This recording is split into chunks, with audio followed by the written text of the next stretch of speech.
All right, class, Mr. Whipple, we're doing the rise of capitalism. As the market revolution occurred, capitalism was on the rise. People debated the role of government once again. Like the Federalists and Anti-Federalists of the Revolution, the debate was centered on the role of government.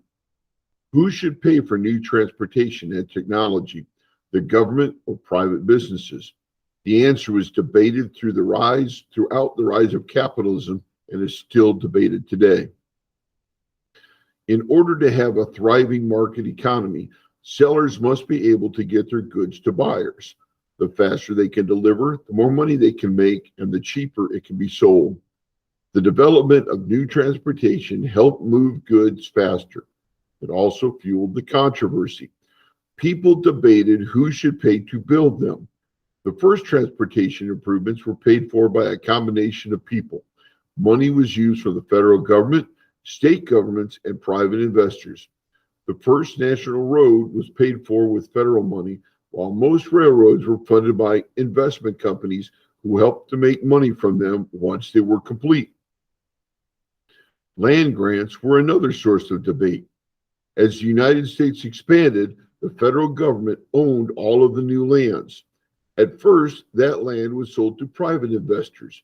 These sales helped the government raise money. In 1820, a new policy of land grant was put into place. Instead of selling the land, it was given to people. These people had to promise to use the land for special federal projects such as railroads, universities, farms, and old age pensions. The government started land grants to speed up development in the West. It helped build railroads, canals, and roads that connected all areas of the country. Some did not agree that the land should be given away to private developers. They thought businesses should have to buy the land. Others thought that the government should be more involved and be in charge of the building itself. Even the banking system was controversial. Alexander Hamilton had created the national banking system while working with George Washington. This system was important to capitalism, for it provided loans for people to start new businesses. Those who worked in the industry and trade needed the bank to run their businesses. The bank was popular in the northern industrialized states. The bank was not as popular in the South. Southerners thought it had too much power and favored the northern elite while hurting the common people. Andrew Jackson, Southern hero from the War of 1812, and the common people's hero, did not like the national bank. When he became president in 1829, he ordered an investigation of the banking system. He shut down the bank in what became known as the Bank War. The bank then became a state bank, and the debate continued on the role of a national banking system. What is the role of the government in capitalism?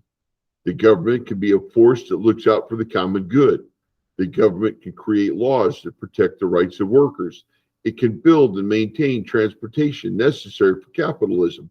The government can also foster innovation by offering grants for the development of new technologies, as it did in the invention of the telegraph. The government can also interfere with capitalism. Rules and laws can favor one group or business over another.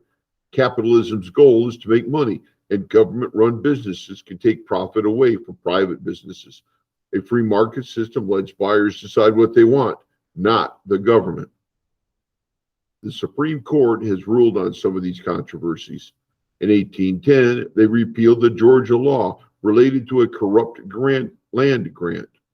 In 1819, the court ruled that Congress does have the authority to charter a national bank. In 1837, the court upheld the right of Massachusetts to charter a private company to build a bridge. These controversies of banking, the role of government, and private businesses began with the start of capitalism, and they continue today. Lawmakers create laws about business, the court system gives their opinion when necessary, and the political parties continue to debate how capitalism should work in our economy and country. Thank you very much for paying attention.